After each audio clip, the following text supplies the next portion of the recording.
I'm Eric Cheyfitz, professor of American Indian and Indigenous Studies at Cornell University.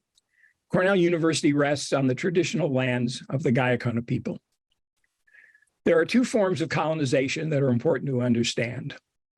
Colonization, where one country invades another for the purposes of exploiting its human and natural resources, but does not, for the most part, settle a foreign population in that country. Then there is settler colonialism, which, as defined by Patrick Wolfe, constitutes the elimination of the native.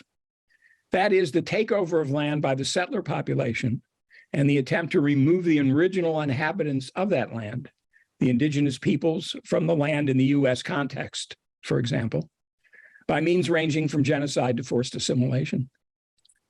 The engine of that settler colonialism in the United States is U.S. federal Indian law.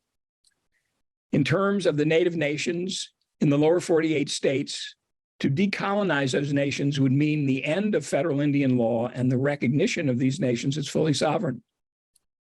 Right now, under federal Indian law, native nations are defined as domestic dependent nations, which, if you think about it, is an oxymoron because nations are defined under international law as independent and foreign.